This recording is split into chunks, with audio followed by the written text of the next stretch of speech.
Machiegni nyakora mogo John kamoro ma intiere geno ni odiechiengi dhi e yorno makare. Arwaki chenro mar Migago ka bro kelo ni weche matimore pacho kae gi mago matimore pinje maoko. To mokwongo magi e weche mamiyo pek odiechiengni ma tarik 14 dwe mar abiriyo.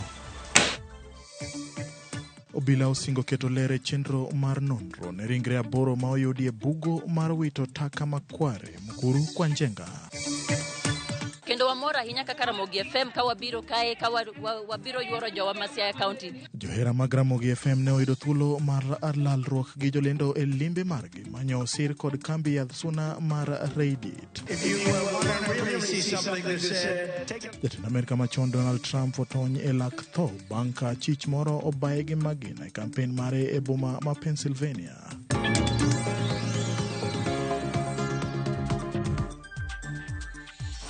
Machiegni nyakora mogo John nyalo tudri kodwa en namba mar 360 kata Twitter marwa kata X Ramogi TV @Ramogi TV ke @James Opondo Senior. Machiegni ninga en James Opondo. Jatend piny William Ruto ne ochoko chir kendo kao kang' motegno mar wuoyo buch tend migepe mare moting'o osipene mangita kod del josiasa mane ogwe tao e kombegi mag siasa mondo kaw lemo mag tend migepe kaachiel gi josiasa mane wuok e ng'wech mag laro kombe mag siasa ka gin kod geno mar donjo e sirikal bang' Ruto kawo loch. Kata kamano bang' jumbe 3 mar auka mapek mag rowere mag Gen Z, Ruto ne ogoyo bade piny gi chuny mapek kendo chopo achiel kuom dwaro madito mag Gen Z mar ketho sirikal mare e wi weche mag mibadhi kod koso lony ma dwarore e telo ne migepe sirikal. Dibed ni okang' mar wuoyo buch tend migepe dhi hoyo chuny rowere mag Gen Z kendo miyo Ruto thuolo mar rieyo sirikal, koso Ruto pod ni e bugo. Jafwambo marwa Chris Owino kolonwa wachni. Chieng' tich ang'wen e kar saa 9 mar odhiambo, piny ne okwe ka pi dapi kendo rumbi mar kihonko ne okwako alwora mar kar jot maduong' mar jatend piny State House. Jofwambo, jopiny kod josiasa ne omako chunygi ka girito kod sironyo lendo ma jatend piny William Ruto ne dhi golo bang' rowere mag Gen Z yiengo sirikal mare mohewo yiengni mar piny. Kapok gweno omuonyo bando, dho ot mar apisi ma jatend piny ne oyawre kendo jatend piny ne owuok mar twak kod jo Kenya. Pek mar ondamo mane ogoyo ne nyiso pek mar midhiero mochome ka sura kod rangi mar sut mare ne ok nyis mor kata gima chiegni kod mor. Dakika 8 mar twak mare ne oyangore ni pi ohewo mogo. Jatend piny ne otero pacho jotend migepe mage nyaka Attorney General Justin Muturi. In line with the powers given to me by Article 1521 and 1525B of the Constitution and Sections 12 of the Office of the Attorney General's Act, decided to dismiss with immediate effect all the Cabinet Secretaries and Attorney General of the Republic of Kenya, of the Cabinet of Kenya, except the Prime Cabinet Secretary and Cabinet Secretary for Foreign Affairs and Diaspora Affairs. And of course, the Office of the Deputy President is not affected in any way. Lendo makamano ne oyudo ji mathoth kod buok maduong' kaluwore ni mae thuolo mar ariyo e historia mar piny Kenya ma jatend piny oketho sirikal mare tok Mwai Kibaki ketho sirikal mare bang' ombulu mar paro mar higa mar 2005. Kata mana rowere mag Gen Z ne ong'eyo gi chunygi ma iye ni dwaro makamano en twenyo got kendo ne gigeno lokruok matin e tend migepe. Dibed ni okang' mar ketho buch tend migepe e yath madhi kweyo rem mag rowere mag Gen Z kendo golo yie ma jatend piny William Ruto e chuny nam ataro. No, the president did not satisfy any of our needs. Whatever he's done is basically follow the constitution. We did not need a press conference for him to do this. These are things which he should have been doing in his day-to-day running of the government. Jaod bura Masaboti Caleb Hamisi wacho ni jatend piny William Ruto osebedo ka winjo ywak mag jopiny makamano ni osebedo ka ochayo ywak mag jopiny. He has been listening. It's not that he's deaf. He has been listening to the people. He just decided to ignore. He just thought that he has all the wisdom in the world. Maybe he has lied to a a section of the country in some point in his political life and manage to go away with it. But there's a new generation that is educated. You can't lie to them twice. And that's why they can decipher your lie even before you start lying. They see it. Duoko makamago kelo luoro ni to en ang'o ma jatend piny William Ruto nyalo timo eka okwe mirima mag rowere mag Gen Z kopogore kod ketho sirikal mare. Gin gima gidwaro gin jok ma joratiro mokwongo. To mar ariyo ng'eny gik ma gidwaro gin ni pend chik wuon mar Kenya mondo olu. Nikech en pen chik achiel no mawacho ni onego bed ni samiyiero jotend migepe matayo sirikal onego bed ni ineno wang' Kenya, onego bed ni ineno Masai kanyo, tineno Turkana, ineno Coast, ineno ng'at mowuok Kikuyu mowuok Central, tineno Jaluo, tineno Jaluya. Mano pen chike mowacho, ok en vijana mowacho, to giyie gi wachno. To kata wacho sura mara uchiel mano pen chik to wasebet kwa penjre to yawa jatendwa ni en oyiere yera ng'ata yawa kata ni bet gi kes kata ni bet ni sekwelo kata ni timo nini to iyieri kaluwore gi siasa migoyo mane ema jo Gen Z wacho mano gidwaro. Paro mar Professor Alfred Omenya isiro lwedo kod Samuel Makore achiel kuom rowere mag Gen Z mawacho ni jatend piny William Ruto nyaka ta sirikal mare kaluwore kod pen chik kendo tieko mibadhi ma otimo nduoko e sirikal mare. Constitutionalism, corruption, and good governance. These are things which he does not even need people to be on the streets to address. The war on graft must be very, very severe. We have said, and I've said this time without number, that corruption is tantamount to genocide. Because the amount of money we lose, if you loot a child's food, you ensure that they will not make it to another day. If you loot Linda Mama, you ensure we could lose child to child mortality. If you loot money that belongs to education, you're robbing a whole generation of the future.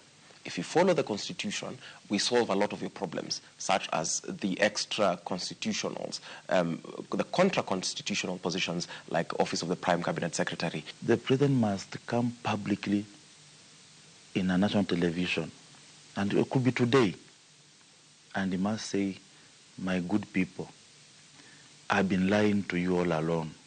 Please forgive me.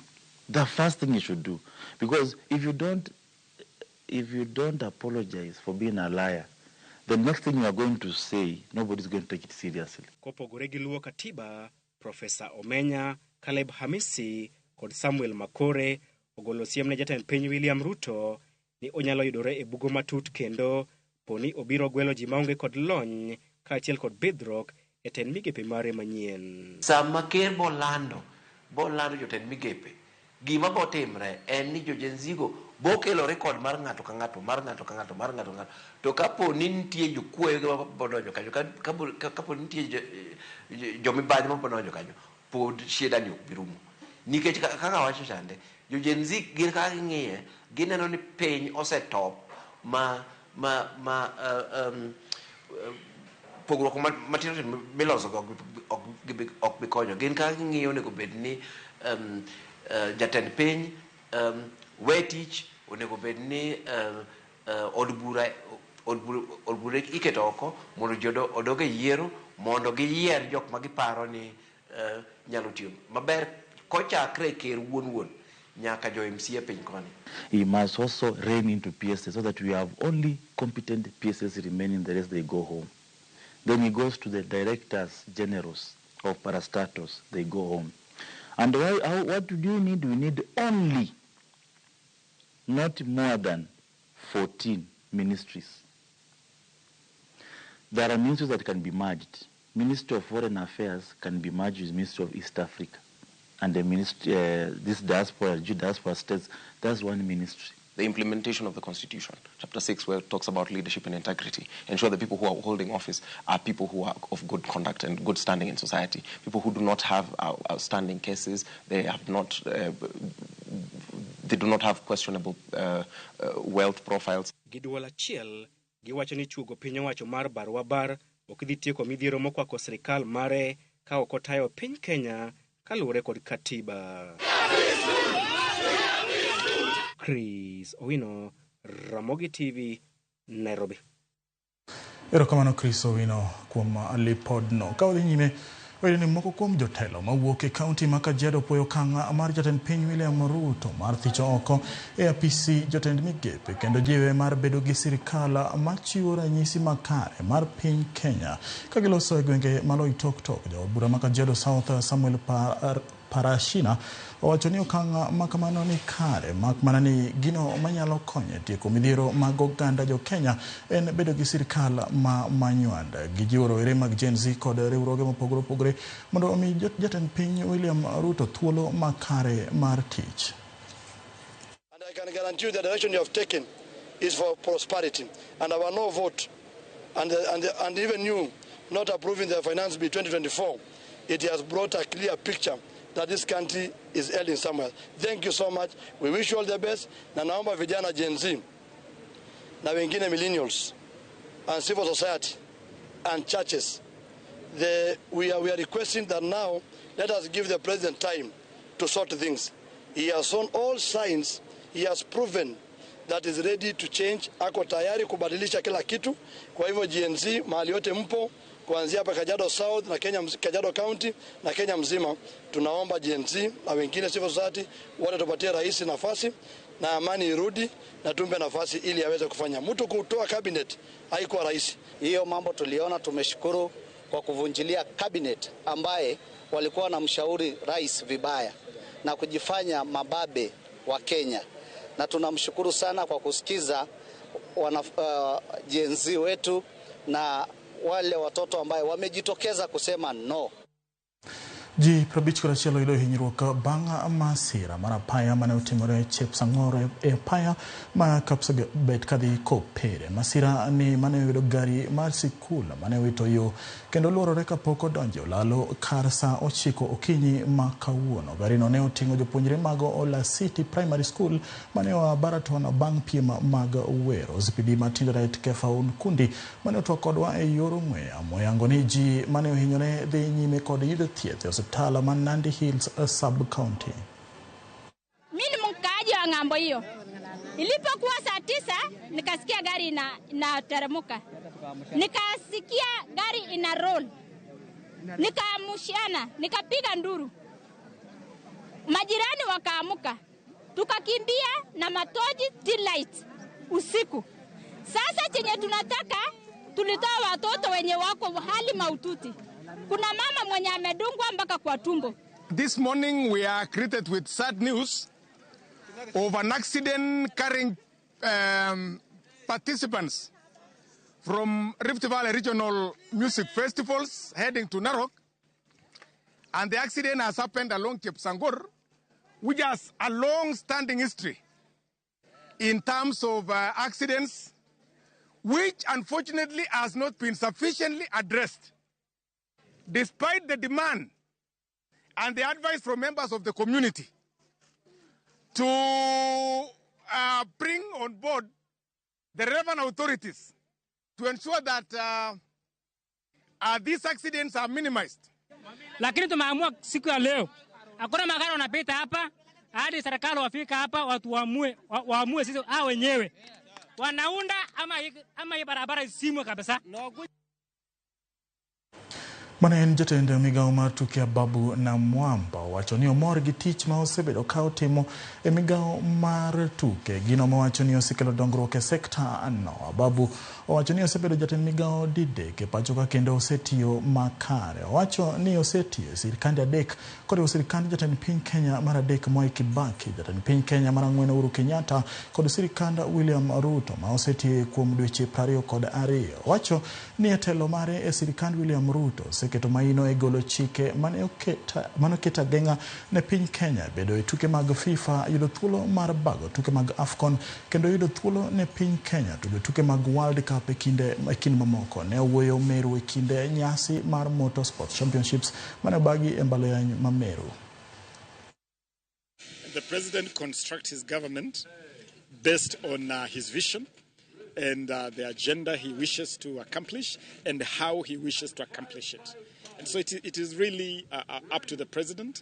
I thank the president for the time he has allowed me to serve in this docket of youth affairs, creative economy and sports. I believe I've done a fantastic job. I mean, we have revived sports. We got FIFA to lift suspension on football. We have won AFCON. AFCON is coming to Kenya for the first time. See how motorsport is coming back to life. We have taken a team to the World Cup, the FIFA World Cup, for the first time in Kenyan history. So there are success stories all over the place. But at the end of the day, it's up to the president to decide how he wishes to move forward from this point. And at the end of the day, what matters is not our individual interests. It is what is in the best interest of Kenya and the 50 plus million Kenyans. Ya kwa Ramogi ngada kaoyo ma adundo kwa ni kikidi mabor ka pod wan gi weche ma odhuro kendo be wabro dhi nyaka piny mar Amerika wayudo ne gino manyo timre odhiambo manyoro kama jatend piny Amerika machon ne otony e lak tho bang' achich moro bae gi magina.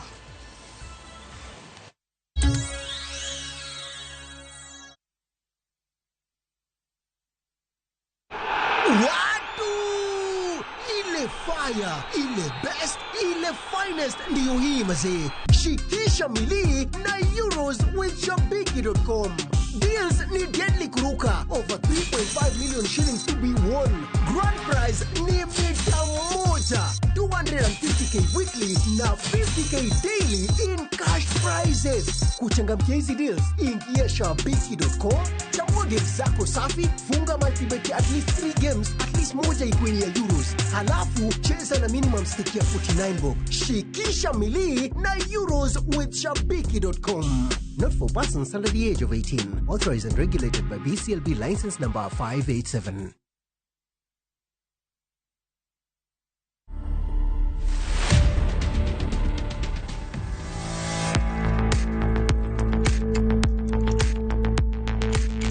I told my brother kuna kamzee hapa kanakaa kifo na pesa imeshikana. My brother kaniambia speed plus quality mlete Kenya hapa tunaweza hongana tuspidishe harusi ya kuoa asubuhi ya kufe saa 8. Oh my God. One day he started coughing. Oh, my brother told me, in the addiction world it's just rough. And you got to be rough to survive. Watch this story and more real life stories exclusively on Citizen Digital. Kenya's #1 app, Citizen Digital.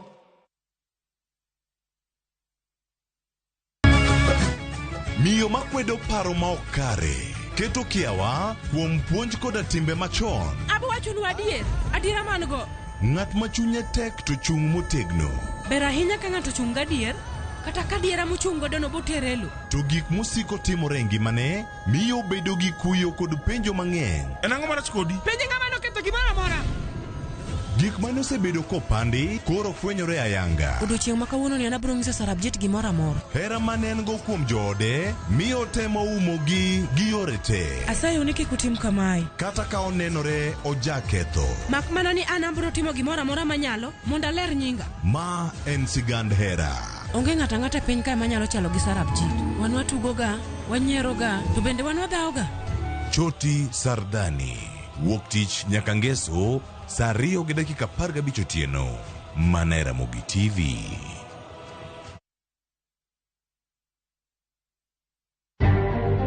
Bende isebedo gi siso mar ng'eyo gigo matimore alworani. Sama gari ofundoro ji mang'eny, koyudo hinyruok to kata insurance temo hepo. Obed chenro mag sirkal, obed masira mayudo ji kar tich. In safety mari, ni kanyo. Nonro mamulo ratichi. Somo kende oken kamoro mibro wach ni ng'at mosomo ni dongere wacho ni ng'ani dhi succeed in life. Wuok tich ka wuok tich. Iro curriculum design uchenj. E chenro mar rameny piny, saa 1:30 otieno. Wan oganda luo nyaka wakoro waneni to be wanyalo bedo gi kembni. Nyise oganda jo Kenya gimonjo be ni giwinjo kuomi. Ka ikelo nigi Lydia Okeyo. Nyakoro mga jogo matwak mar rameny piny. Chik by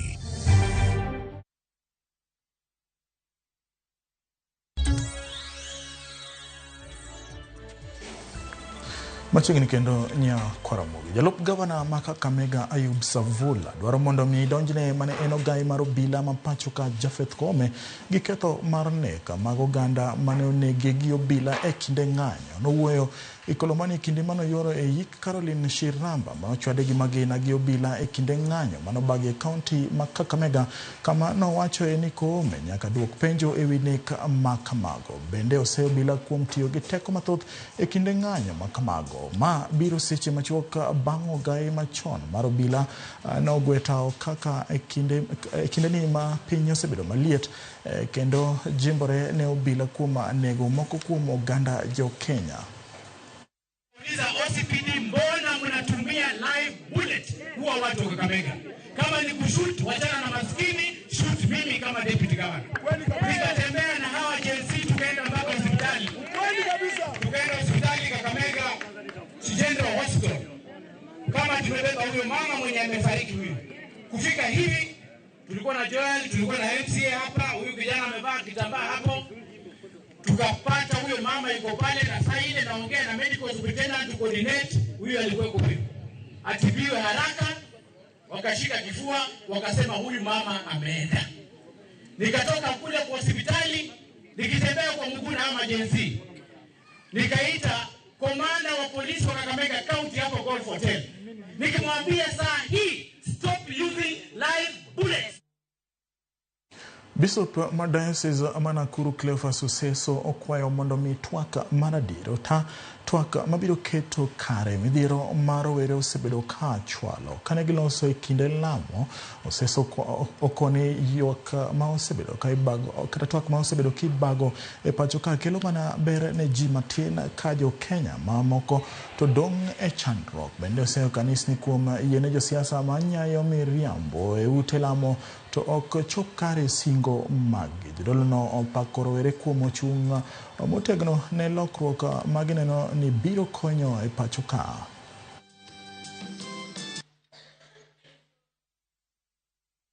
So we are supportive of the young people, but we are also supportive of a structured dialogue where people will sit and discuss. We cannot say that we are not going to dialogue. We have to dialogue. There is no way that you can, even people who fight for years, finally come to sit down and say, let us sit down and reason. Let us dialogue. Because it's only from dialogue that we can come out, a sincere dialogue, I mean. This country, we are known of dialoguing, but for selfish purposes. Dialogues that have never yielded anything fruitful, but only achieved gains for a few people. But now we are saying, let this dialogue be for the good of our society. Let this dialogue help to see that these young people who are going through pains and suffering today are listened to and taken care of. Apisas mag Kenya Wildlife Service kata KWS makoji apar kod achiel ma ichichgo ni nego le mag bunge kendo uso fuonigi e bang' kano yudigi gi kilo 100 mar ring'o e sub county ma Kajiado. Apisas go noyudo achijego e puodho ma Kabogos mantie maili 9 kama gisebedo ka gitie. Achijego odinegi e tesendo bila mana manga ka igeno ni biro chwalgi e doho chieng' wuok tich kama ibiro donjnegi gi ketho mar uso ringle mag bunge e kar timo ohala man machiegni gi puodho ma gisebedo ka gitie no. Apisas mag jiwo arita e kaunti ma Kajiado ogolo siem ne jodak. Wanashukiwa wanafanya kazi ya uwindaji wa wanyamapori kwa haramu, na ndio timu yetu iliweza kuenda hapo kwa njia ya patrol na kaweza kushika takriban watu 11 wakiwa wako na nyama ambayo pia tulipima takriban kilo 100, na tunashuku kwamba hii nyama kazi yake ni wanakula na ingine wanaenda kufanya kuuza. So sisi kama shirika la huduma kwa wanyamapori yani Kenya Wildlife Service tuko na jukumu ya kulinda na kuhifadhi wanyama, na hawa wenye tuliwashika washukiwa tutawapeleka kotini. Jambo hili ambalo limetokea siku ya leo ni mbaya na sisi kama serikali tunaipinga kabisa. Sisi ofisa wa National Government Administration tutaendelea kuelimisha wananchi wetu ambao wanaishi mashinani, iwapo wanaweza kuona wananchi wengine ambao wanajihusisha kwa jambo kama aina hiyo wanaripoti, na sisi tunaweza kutake action.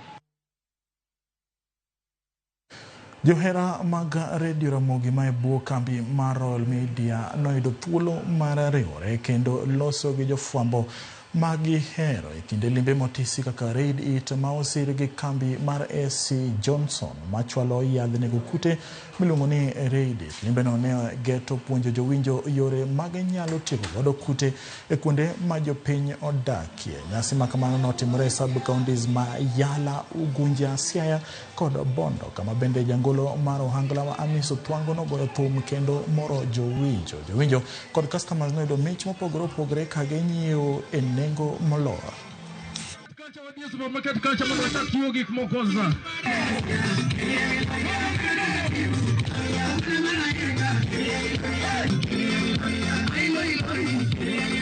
Wayala wadhi Ugunja koro sani wan Siaya. Kwa Siaya wadhi tieko wach ni Bondo kocha. To kawuono wabiro kae gi wach maber moa e company miluongo ni Reddit. Reddit en achiel kuom gigo molos gi company miluongo ni AC Johnsons. Kendo wamor ahinya kaka Ramogi FM ka wabiro kae ka wabiro yuoro jowa ma Siaya County.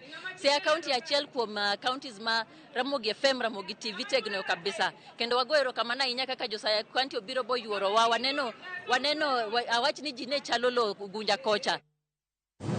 Ker machon ma piny Amerika ne otonye lak tho tok ka ne obaye gi magina mawachore ni ne ogo ite. Lisasi mane omuoch mang'eny ne oweyo dhano gi luoro kane jotelo ne oring godo kod joritne. Jalar kom mar telo mar piny Amerika Donald Trump ne otony tok ka lisasi mane oba gi jamaundu goyo ite kane otero kampena mage e boma wa Berkeley, boma ma Pennsylvania. Achiel kuom jopiny mane oyuoro romono ne owito ngimane ka jomoko ariyo ne oyudo hinyruok. Ker mar pinyno masani Joe Biden okwedo tim mar njore no. Picha mabende ne omako jomaundu mane ichich godo.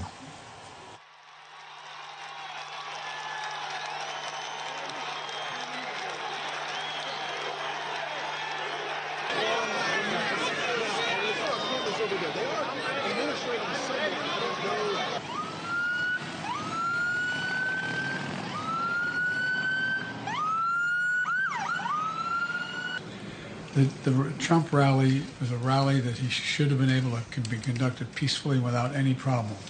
But the idea that there's political violence or violence in America like this is just unheard of. It's just not appropriate.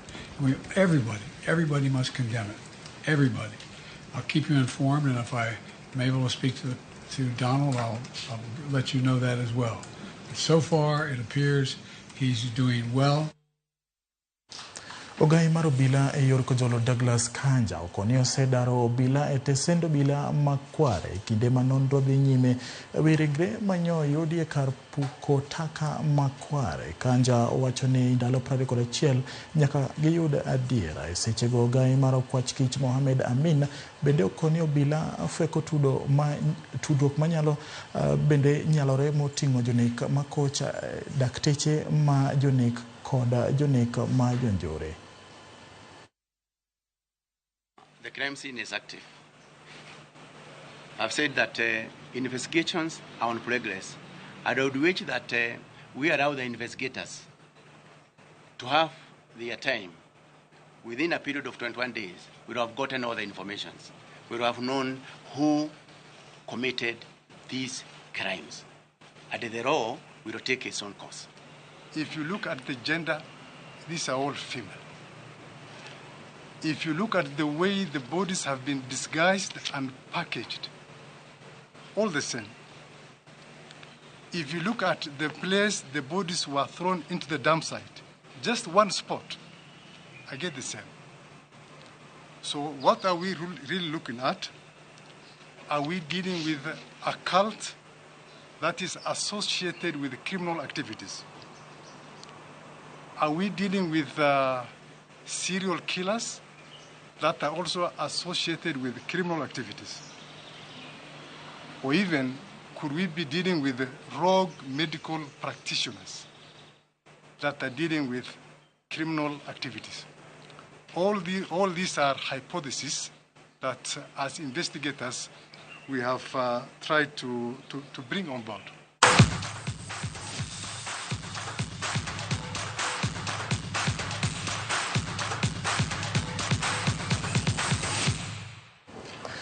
Johera mag tim mar Spain gi mano mar Ingeresa osemolebo mabalin e piny mar German motelo ne finals mag tuke UEFA Euro mibago otieno ma kawuono ne tim mar Ingeresa ma en thuolo margi mar kawo kombe maduong' ma osebagi chakre higa mar 1966.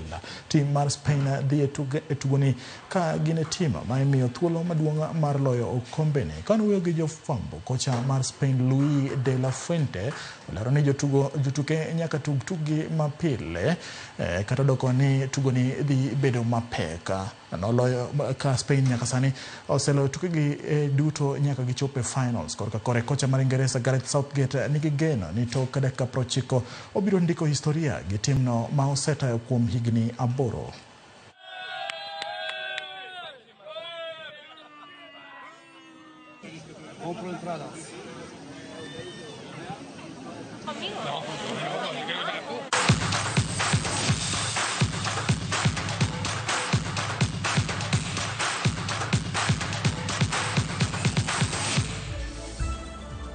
Ramogi kanyo bende machope giko mag weche manyien chenro ni mar Migago kochopo saa 1 gi saa 3 obiro kelo ni weche motimore pacho ka bende obiro luwo weche motenore gi ringre ji mane oyudi kar dak ma yudore buore Nairobi kae ka bende Ramogi obiro ni weche matimore pewe mag tuke ka odiochieng' ma kawuono kocha saa 4 otieno tim mar Spain biro rakore gi tim mar Ingeresa tuke mag Euro ka tuke mag Copa America bende ibiro bagi finals mag okinyi ma piny biro rugodo odiochieng' makiny. Bed kod odiochieng' makare. Nyinga en James Opondo.